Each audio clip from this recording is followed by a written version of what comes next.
François de Gand et Pierre Souffrin, La physique d'Aristote et les conditions d'une science de la nature. Acte du colloque organisé par le séminaire d'épistémologie et d'histoire des sciences de Nice. Souffrin de l'université de Nice. La physique d'Aristote, 8 livres, est une enquête philosophique sur les principes de la science de la nature, ses fondements. Enrichir une réflexion contemporaine sur les présupposés de la science de la nature. Il n'y a pas de physique au sens moderne dans la physique d'Aristote.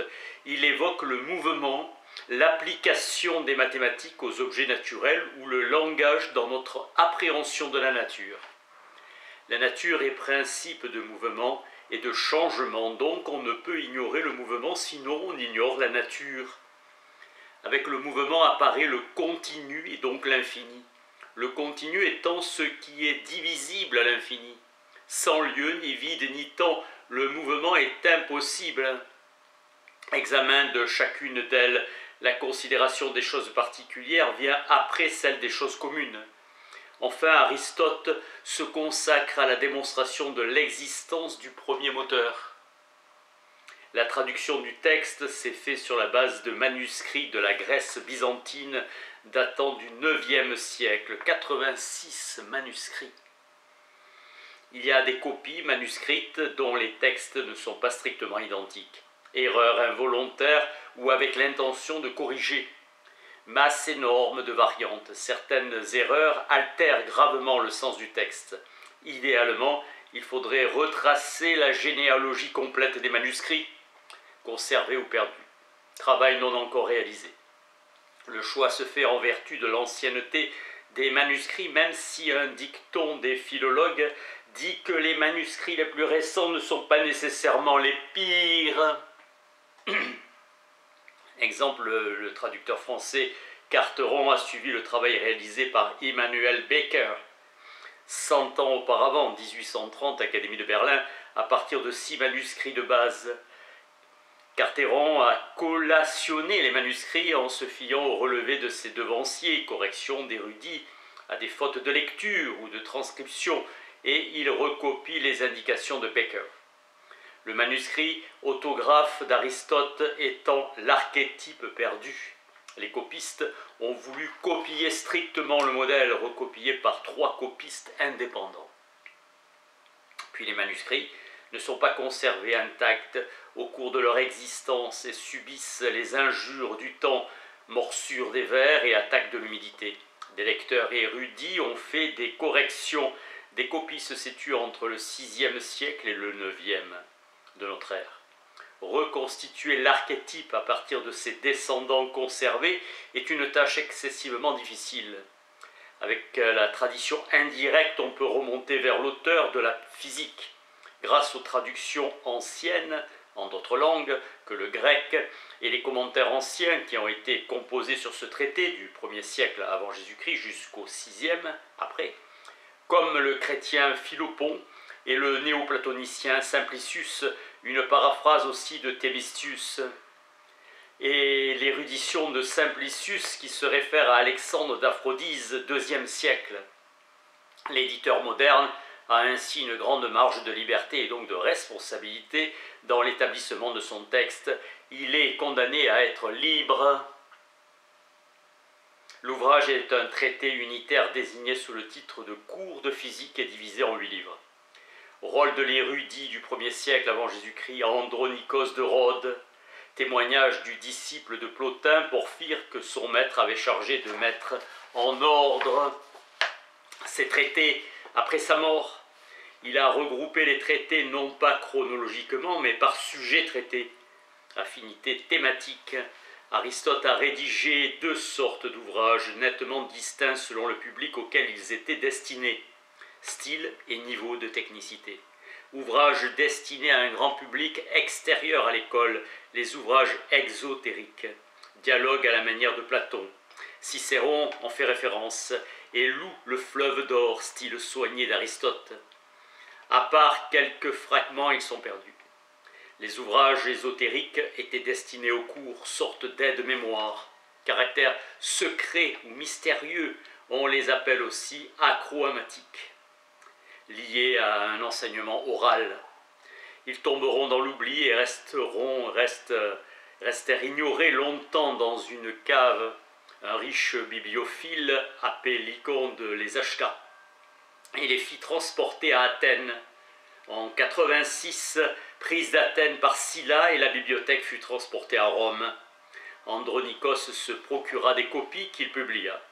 Les successeurs d'Aristote ne disposant plus des textes fondamentaux du maître. Certains des livres de notre physique ont une certaine autonomie stylistique ou doctrinale, supposons qu'ils ont existé d'une manière isolée. Exemple, livre 1. Intervention d'Andronikos dans la constitution de nos textes. Dans le texte d'Aristote, il y a des indications sous forme de référence vers l'arrière ou vers l'avant. Eudème retourna à Rhodes avec une copie de la physique. Il nous reste un fragment d'une lettre d'Eudème, consultant son condisciple Théophraste sur un passage du livre 5. Simplicius le cite. L'ouvrage n'est pas une unité factice, c'est l'œuvre qui traite des premières causes de la nature et du mouvement naturel dans son ensemble. Faible perspicacité et peu d'influence historique d'Andronikos. L'ouvrage n'est pas né dans l'atelier de couture d'Andronikos. Son travail ne s'étant pas imposé à la postérité, travail qui sera ni le premier, ni le dernier, ni le décisif. Aristote a laissé à ses successeurs immédiats une physique unifiée qui ressemble à notre travail sur l'œuvre. Rédaction en partie au début de la carrière d'Aristote, ce texte est refait d'une manière unique à partir de ses descendants disséminés. Ce texte sera lu de façon active, interrogative et comparative, à paracritique d'une variante.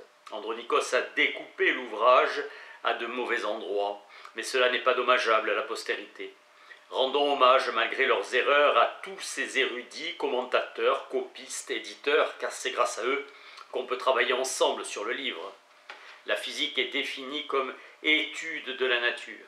En grec, physike épistémé désigne la science naturelle tout entière et la philosophie de la nature, discipline.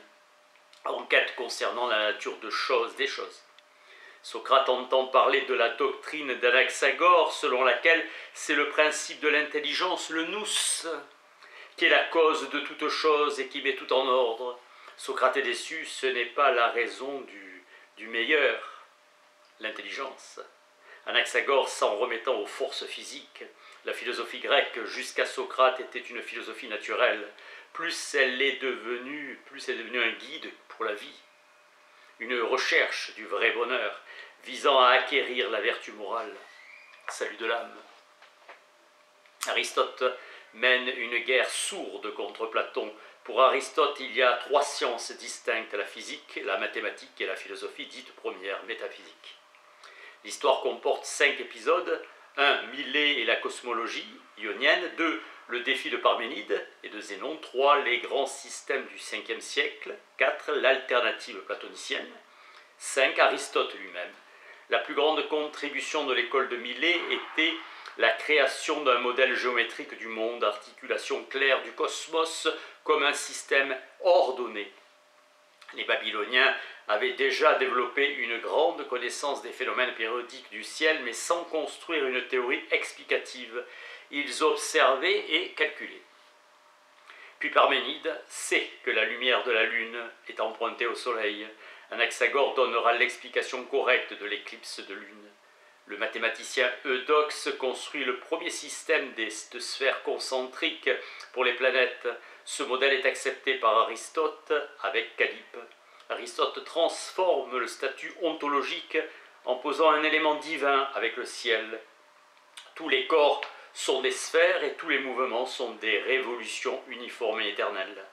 Le monde sublunaire sous la lune est celui des 4 éléments, le monde de la mortalité et de la contingence. Aristote est le seul à refuser le monde en devenir. Le cosmos est éternel, sans commencement et sans développement. Les formes d'Aristote sont immanentes, celles de Platon transcendantes et suprasensibles au royaume du devenir. L'ordre du monde ne peut résulter d'un devenir, d'un changement dans le temps. La vraie connaissance exige un objet invariable. défi de Parménide.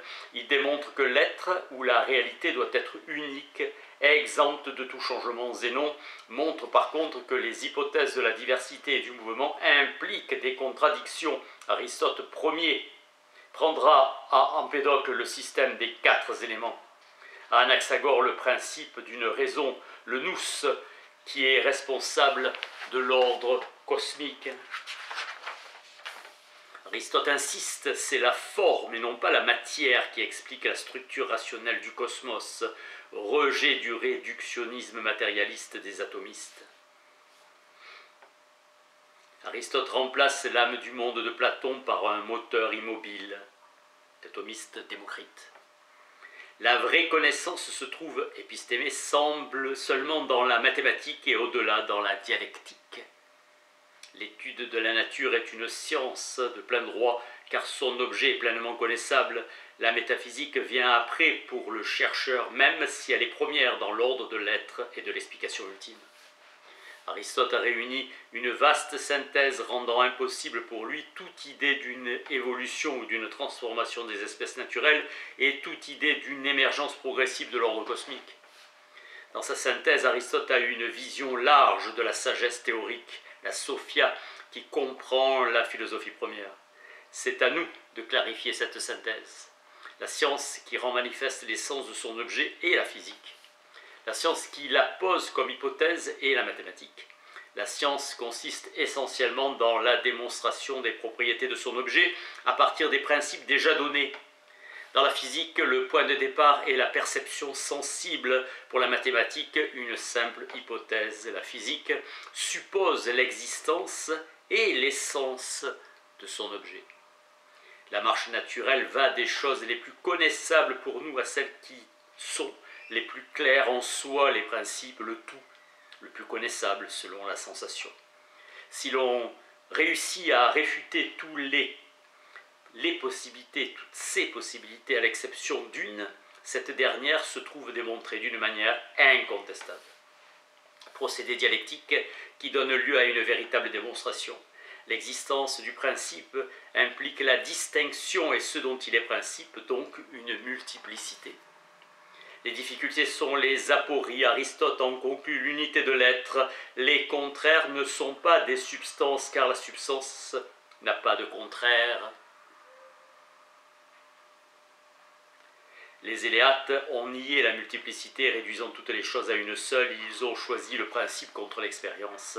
Aristote ne supprime pas l'axiome que toute chose est ou n'est pas. Découverte du substrat est l'une des gloires d'Aristote. Platon, sous l'influence de Parménide, a confondu la matière et la privation. La physique, véritable science des principes qui ne présuppose pas la métaphysique, mais au contraire est présupposée par celle-ci. La physique comme recherche des causes. La nature est forme plus que matière, réponse au sophiste Antiphon sur la matière et sa capacité à se reproduire. L'opinion d'Aristote est que toute chose mobile est engendrée, doctrine de Timée, dans le Timée de Platon. Mais même raisonnement pour le temps, démonstration de la nécessité d'un premier moteur. Sa thèse est que le principe dernier du mouvement doit être immobile. L'existence d'une substance immobile doit faire l'objet d'une autre science de la métaphysique. L'acte est l'acte d'une puissance. Aristote écrit « Le bronze est en puissance statue. Le bronze déploie une force. La matière n'apparaît en pleine lumière qu'à travers la forme qu'elle reçoit. La maison est l'acte de ces matériaux en puissance. C'est lorsque le sculpteur est au travail que l'on voit que le bronze est susceptible d'être une statue. Le mouvement est bien la manifestation de la capacité en tant que telle, l'acte de la puissance en tant que telle. Une totalité unifie ce qu'elle contient. Les substances naturelles montrent mieux que les objets artificiels la véritable unité. Selon Aristote, tout mouvement est ou naturel ou forcé. Disjonction exhaustive. Comme les corps qui nous entourent se déplacent à des vitesses différentes, Aristote en conclut que le vide n'existe pas. Merci.